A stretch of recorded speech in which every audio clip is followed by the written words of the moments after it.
muy fácilmente a partir de las siguientes semanas en septiembre vamos a ver un conjunto de colegios en ámbitos urbanos que van a comenzar a abrir sus puertas a manera de piloto durante este semestre de aquí hasta fin de año. Yo quería empezar esta entrevista preguntándole sobre esta reunión que han tenido con representantes del Ministerio Público. ¿Para qué se han reunido y hasta dónde, en qué punto estamos? ¿Se ha avanzado algo? ¿Hay ya algo concreto sobre Ministerio de Educación? Ministerio de Educación, hago la precisión. ¿Hay algo concreto ya que se pueda exponer a los padres de familia?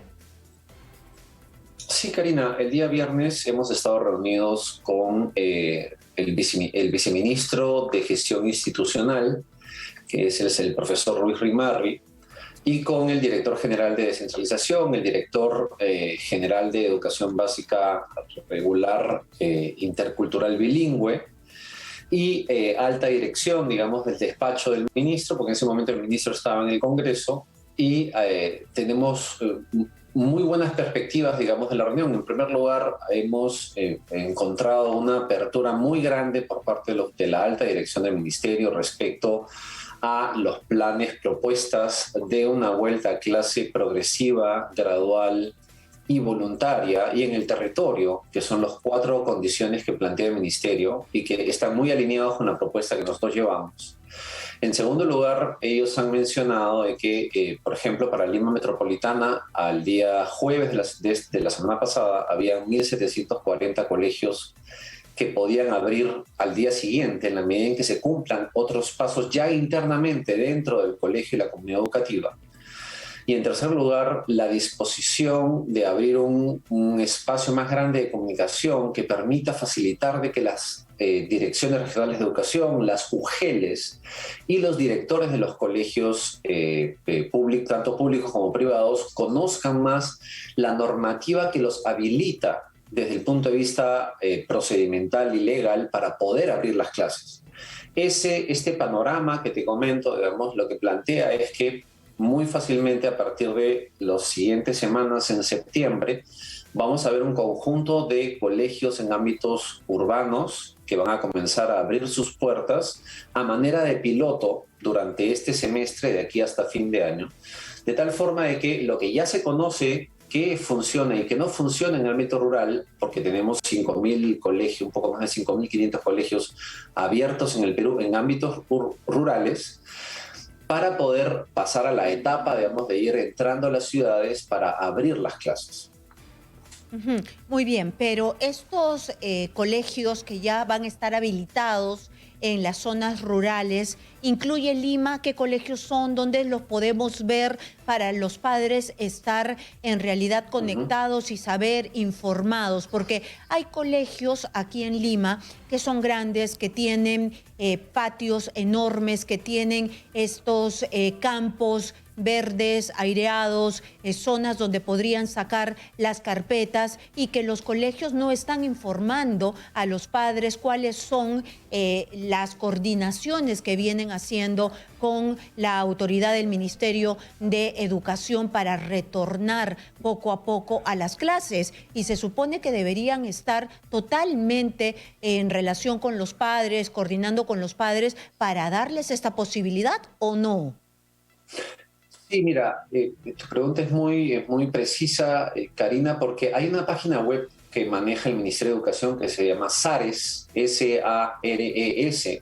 Allí uno entra y es información pública, abierta, digamos, en la cual tú puedes comprobar cuáles son los colegios por ciudad, por región, por provincia, por distrito, que tienen la condición de habilitados. Es decir, en el Perú, al día jueves de la semana pasada, había 66, un poquito más de 66.000 colegios habilitados. ¿Qué significa que son habilitados? Significa que son colegios cuyas condiciones, en el contexto donde están epidemiológicas, les permiten abrir las clases. Esas condiciones epidemiológicas no las define el Ministerio de Educación, las define el Ministerio de Salud.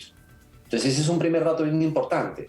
Es decir, las condiciones para que un colegio esté habilitado o no, no las define el Ministerio de Educación, las define el Ministerio de Salud. Entonces es un primer candado que te permite tener la seguridad que en términos de salud ese colegio puede abrir en ese lugar.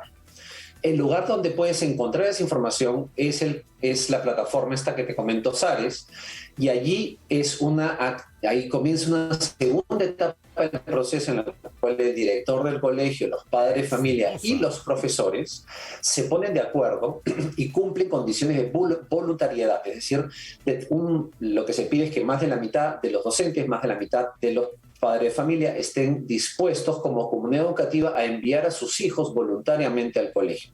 Si esa condición sucede, ese colegio habilitado pasa a ser apto, es decir, listo para abrir las clases.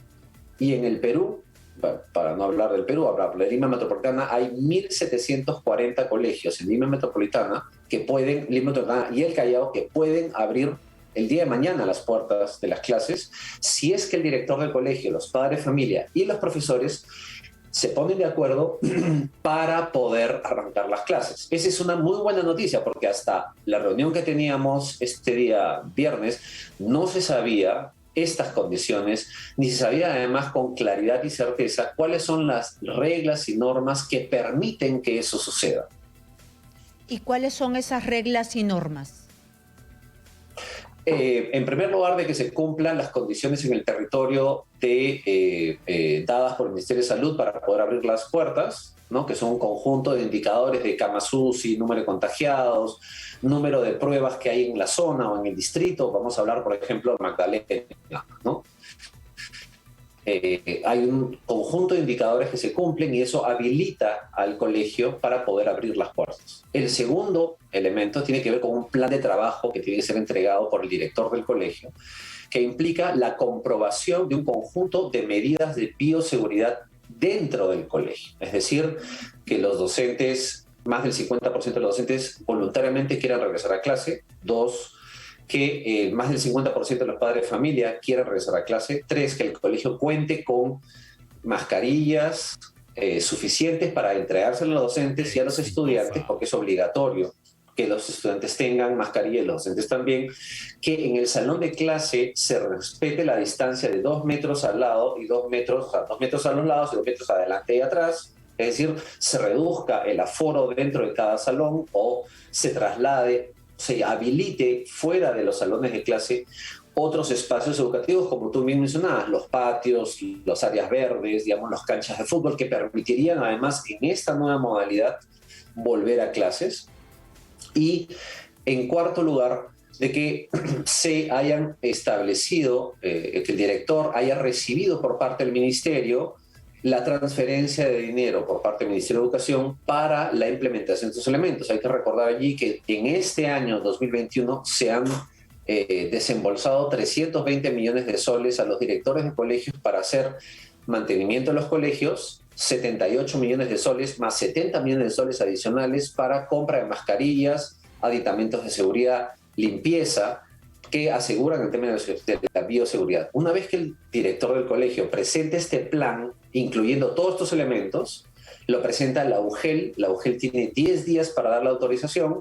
Al día 10º, el director y la comunidad educativa reciben la autorización para el inicio de clases y las clases se abren al día siguiente. Muy bien, o sea, pero todas esas condiciones que te acabo de mencionar están en la norma 273, en la norma 222, la 199 y la 221.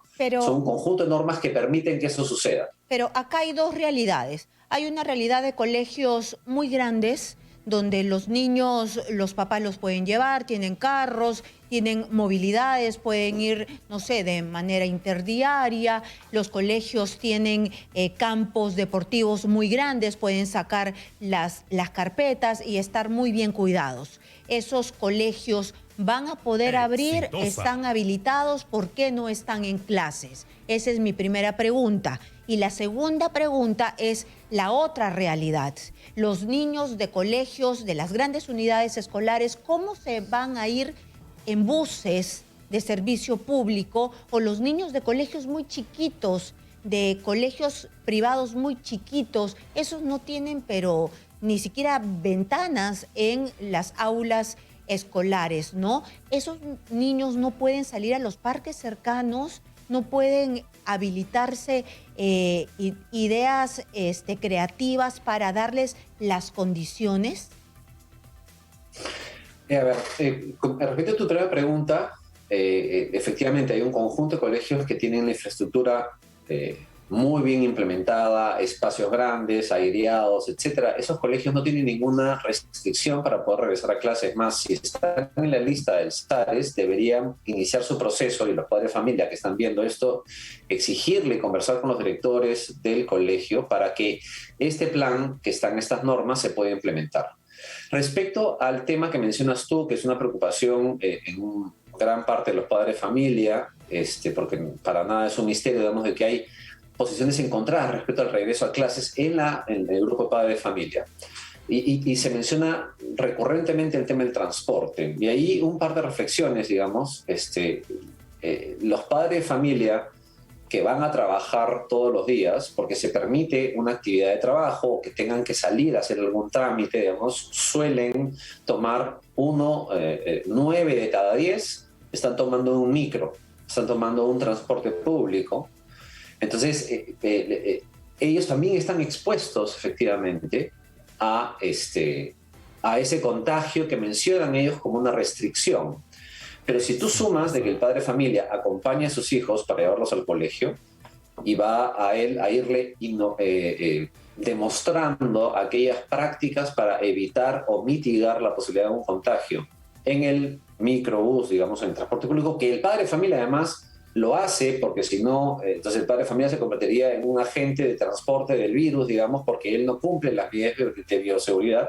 Entonces ahí tenemos una certeza y una seguridad en la práctica de que subirse un bus con los cuidados necesarios no necesariamente significa que vas a transportar el virus. Esa es una primera reflexión. La segunda, respecto al transporte público y a la cercanía de los colegios, es importante que hay estudios que prueban de que la enorme mayoría de los estudiantes que viven en ciudades viven cerca de los colegios donde quedan sus casas. O sea, hay un porcentaje determinado de estudiantes que tienen que trasladarse efectivamente, digamos, de su casa, de repente en viajes de 10 o 15 minutos, que es un tramo largo, digamos, pero es un número muy reducido, y eso es una ventaja porque además los tenemos identificados en los padrones de matrícula de los colegios, de tal forma que nosotros podamos tener una acción concertada entre el Ministerio de Salud, Ministerio de Transporte y Comunicaciones y Ministerio de Educación para que esos estudiantes que viven más lejos puedan tener un contraturno en un colegio más cercano que disminuya la necesidad de ese estudiante de subirse a un bus. O sea, es decir, si yo vivo, por ejemplo, mi hijo vive en Chorrillos y tiene, por esas cosas de la vida, que trasladarse hasta Miraflores. Se tiene que avanzar, digamos, un distrito, digamos, atravesar Barranco para poder llegar a Miraflores. Yo sé que mi hijo, que vive en Chorrillos, tiene la unidad escolar más cerca, entonces hago un contraturno en la tarde para que ese niño, en vez de irse a Miraflores, se vaya a Chorrillos en la tarde en ese colegio. Entonces, así disminuyes tú el riesgo del transporte público. Es decir, cuando Entonces, me hablas de contraturno, ¿me estás diciendo que cambie de colegio? No, que temporalmente, en vez de irse a su colegio en Miraflores, vaya al colegio que queda en Chorrillos, a 10 cuadras de la casa, ¿de acuerdo? En la tarde, porque ese colegio tiene turno en la mañana. Entonces, con eso, tú el servicio educativo lo abres y lo adaptas al contexto y manejas mejor las situaciones posibles de riesgo de contagio, como puede ser el tema del transporte público. Y todo eso se está estudiando y se está viendo en el Ministerio de Educación. ¿Cuántos colegios ya dijeron vamos a abrir en la zona urbana? Ver, mira, porque sabemos que en la zona rural va a abrir, ¿no? Pero en la zona urbana, que es la más complicada, ¿cuántos dijeron ya abrimos?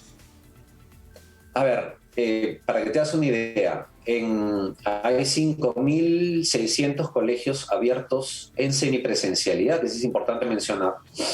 De esos, el 3% son colegios que están en ámbitos urbanos, es decir, algo más de 150 colegios en el Perú ya en ámbitos urbanos ya abrieron clases. De esos 150, 16 son privados y el resto, o sea, 135, son públicos.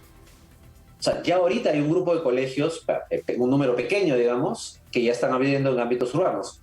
de acuerdo a las nuevas disposiciones que el Ministerio de Educación está empujando y está impulsando, vamos a ver de que este número va a aumentar en los meses que vienen, porque ya lo mencionó el primer Bellido en el Congreso, lo mencionó además el ministro Cadillo en la Comisión de Educación del Congreso también, de que en este semestre que ya arrancó, digamos, vamos a ver un regreso progresivo, gradual y voluntario a la semipresencialidad. Entonces, lo que ellos tienen como estimado es que estaríamos triplicando, cuatruplicando ese número de colegios abiertos en ámbitos rurales considerados como pilotos para aprender cómo es la dinámica del regreso a clases en el ámbito urbano, con un seguimiento fino. Para eso, además, el Ministerio de Educación ha mencionado de que va a abrir una mesa de participación ciudadana, de miembros de la academia, de miembros del sector salud, que permitan hacer un seguimiento al retorno progresivo, gradual y voluntario y en el territorio de las clases semipresenciales en este primer semestre, en este último semestre del año 2021, que prepare, siendo piloto, para que el próximo año el número sea mucho mayor, que es lo que todo el mundo espera, y que las proyecciones, de alguna manera, de mayor número de estudiantes, estamos hablando de que en el Perú hay 8.300.000 estudiantes, masivamente comencemos a regresar en una estrategia mucho más concertada, mucho más clara de regreso a clases a partir de los pilotos que arrancan este semestre. Muy bien, y además que se pierde mucho. Ya en la introducción a esta entrevista yo decía que había hablado con muchos médicos y que nos habían narrado extensamente todo lo que estamos perdiendo. Además me llama mucho la atención que habiendo colegios que tienen las características para abrir, es decir, grandes locales, aulas espaciosas, campos deportivos enormes, donde pueden sacarlas fácilmente las carpetas y darle, aunque sea 2 veces por semana, 1 vez por semana, no sé, algo de cultura, de deporte a sus chicos, no se haga como piloto, ¿no? Voluntario, poco a poco, para ver cómo se regresa, no se haga. Son colegios, y nosotros sabemos que aquí en Lima hay colegios carísimos, enormes, que podrían tomarse esto más en serio, ¿o no?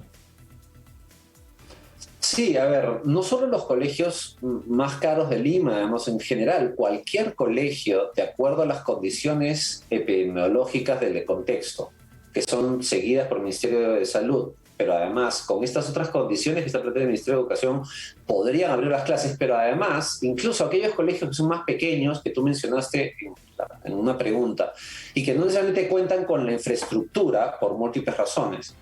Hay un mecanismo dentro de la norma que se llama Aprende en Comunidad, que te permite abrir espacios públicos, parques, incluso la calle, puedes tomar la calle para abrir posibilidades de enseñanza, y eso no necesitas el permiso de nadie para poderlo implementar, solo la articulación entre el docente, los padres de familia y el director del colegio para abrir este espacio. O sea, no hay ningún obstáculo para poder abrir y ninguna norma por encima de lo que establece el sector de educación para poder abrir un salón de clases en un parque, en un patio grande, en un espacio abierto como una cancha de fulbito, digamos, en algún lugar de nuestra extensa ciudad o de cualquier ciudad en el interior del país. Entonces, seamos conscientes más. Tú mencionaste correctamente al inicio de esta entrevista, Karina, y es que no solo son las consecuencias educativas, no solo son las consecuencias de salud que han mencionado los expertos en salud.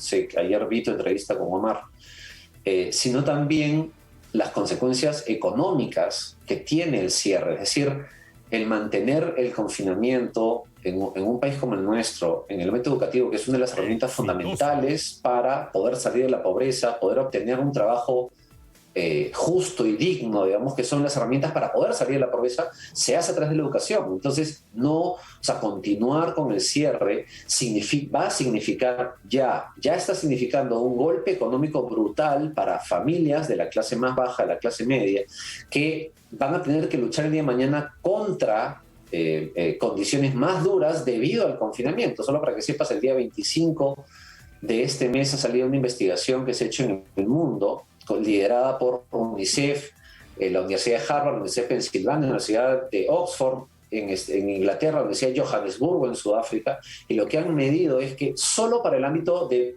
educación preescolar, el haber mantenido cerrados desde marzo del 2020 hasta febrero del 2021, o sea, no estamos hablando hasta ahora, sino el cálculo se ha hecho hasta febrero del 2021, están calculando que solo el confinamiento significa de que 3.000 billones de dólares van a dejar de ser ganados producto de que no han ido a clases en preescolar. O sea, ese es un golpe enorme para las familias, enorme para la lucha contra la pobreza, enorme para el desarrollo de los países. Solo por mantener menos de 11 meses el confinamiento en preescolar, y nosotros en el Perú, la última vez que un niño de preescolar fue a clases fue en diciembre del 2019. Terrible. O sea, nosotros vamos ya 18 meses, un poco más de 18 meses, Karina. Entonces, yo creo que tenemos que concertadamente como sociedad enfrentar este problema porque hay una crisis brutal. No hay ninguna razón médica ni técnica que imposibilite que abramos las clases, y creo que es el enorme reto de aporte y soporte al gobierno y a los tomadores de decisión en este país para volver a clases lo antes posible. Muy bien, por supuesto, los niños más pobres van a ser los más afectados porque no van a tener la competitividad en el mercado que sí van a tener los otros niños que van a estar en mejores condiciones, más preparados, en colegios lamentablemente más caros, porque la educación pública no es igual a la educación privada, y ese es el lastre que tiene que tener los niños en nuestro país.